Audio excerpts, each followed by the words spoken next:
Okay, welcome everyone to a new episode of Technique Tuesday. This week we're going to be looking at how to maximize development of the triceps by modifying our shoulder position in two ways. Now you guys will remember that in my last video on the triceps, we discussed the skull crusher, explaining that because it puts the shoulder in a highly flexed position, the long head is placed under a large degree of stretch. And we can contrast this with an exercise like the bench press, where the shoulder is only flexed to 90 degrees, which according to the strengthandconditioning.com database, may actually be the ideal shoulder position for optimizing activation of the long head. So of course, the bench press will be a staple for overall triceps development, and I'd recommend watching my bench press Technique Tuesday video for more on that. But here I want to cover two other triceps exercises that are going to hit the triceps from a more extended and even hyperextended shoulder position. And the reason shoulder position matters is that it's going to vary how much contribution is coming from the long head versus the lateral head. The long head sits on the inside of the arm, and it's responsible for making your arms look much bigger from the back,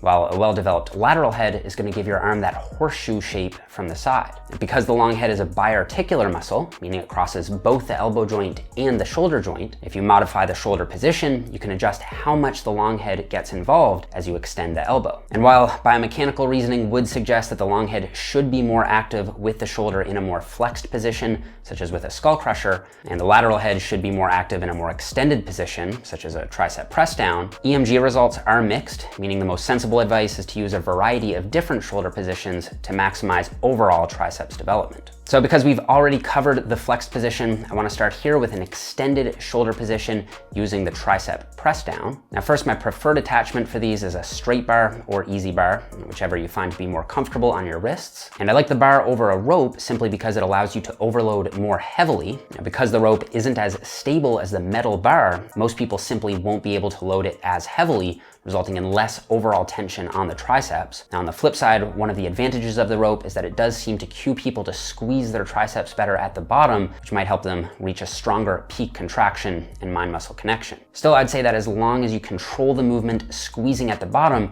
you should be able to get this same effect from the bar as well. Now, another option that I really like is the single arm press down, where you grasp the cable head itself, allowing you to focus on one tricep at a time, which can be helpful for preventing strength and size asymmetries. Also, unlike the straight bar, this way you can slightly extend the shoulder at the bottom to get an extremely strong peak tricep contraction. But for now, let's just roll with the basic bread and butter easy bar tricep press down. So you want to set the cable up so that the bar hangs at about eye level. Setting it up too low can prevent you from reaching a full range of motion at the top, and setting it up too high can make getting the bar into that starting position more difficult than necessary, wasting energy for no reason. You want to grab the bar using an overhand grip, and a common error is to use an underhand or reverse grip. Unlike the biceps, the triceps can't contribute to supination, so taking an underhand grip is only going to reduce the amount of weight you can use, lessening tension on the triceps with no advantage. So using a roughly shoulder width grip, you want to pin your elbows in against your sides, which is going to help prevent the pecs from taking over. Pull the bar down into position, at which point your forearms should be making contact against your biceps in this starting position, so your elbow is fully flexed. Take a step back from the cable machine and hinge your hips forward, which is going to keep your hips from getting in the way of full lockout at the bottom. And think about squeezing your triceps to move the weight down as you pull your elbows slightly back as well. Because the long head contributes to shoulder extension, allowing the elbows to move slightly forward and backward is going to get the long head more involved. Now, obviously you don't want to exaggerate this cue to the point that you start using your lats more than your triceps, but slight elbow travel is fine if it helps you engage the long head more. Once you reach the bottom position, actively squeeze your triceps and then reverse the motion under control, allowing the bar to come up and slightly forward. The elbows should only move a few inches forward, and only if you find that cue to be helpful. Otherwise, they can stay perfectly locked into position at your sides. For easy bar press downs, I prefer to use more moderate weight, something in the 6 to 12 rep range. Whereas for rope and single arm press downs, because they're more mind-muscle connection focused, I like to use higher reps, more in the 10 to 20 rep zone. Now, I would say the most common error that I see with the press down is turning it into too much of a full upper body press. It's common to see people get over top of the bar and use their pecs and front delts to literally bench press the weight down. And while this will allow you to move more weight overall, it's simply going to shift emphasis away from the triceps and onto the other pressing muscles, which can be better targeted through a better exercise like the bench press, for example. Now, it's also common to see people stay too upright here, which is not only going to limit tension on the triceps at the top, but also reduce range of motion at the bottom. So rather than standing perfectly upright, you want to hinge slightly forward at the hips so you can press the bar all the way down, completing the full range of motion. So we've covered the flexed and extended shoulder positions. Now I want to cover the hyperextended shoulder position, where the arm is placed back behind the torso. And you can try this out for yourself here. If you take your arm from out in front of you and bring it back behind you, you should feel your long head contract and get quite hard as you hyperextend. So while the kickback won't place the long head under a high degree of stretch at any point in the range of motion, it will reach the strongest possible contraction at full extension. And if you perform it properly, the contraction should be so strong, it's almost painful. Now, while you can do kickbacks with dumbbells, and that works fine because of the circular resistance path, your triceps will experience maximum tension at the top, which will then decrease until there's zero tension at the bottom. And you can contrast this with cables, where there's more consistent tension throughout the range of motion. And you can use a D handle here, or one end of a rope,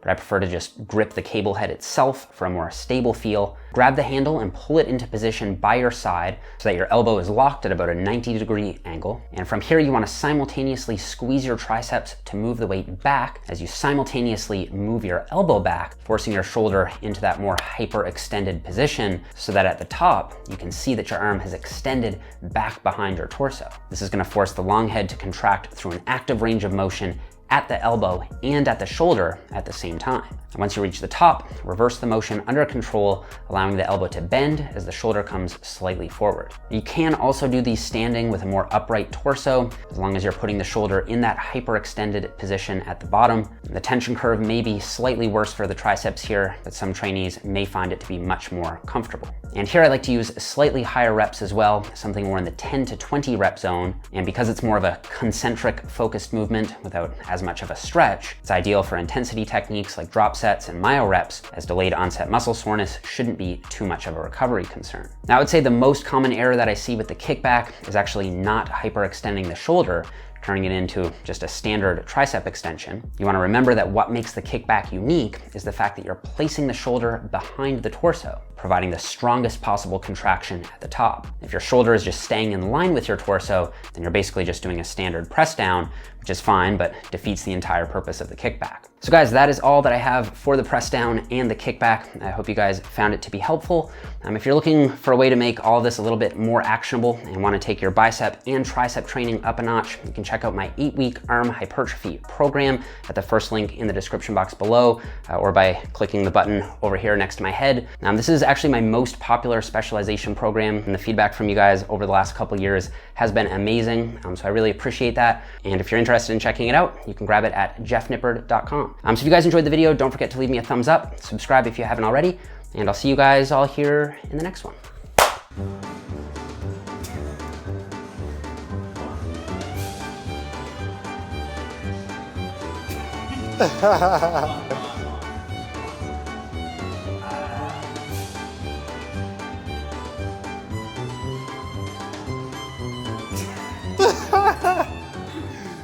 I got a couple reps.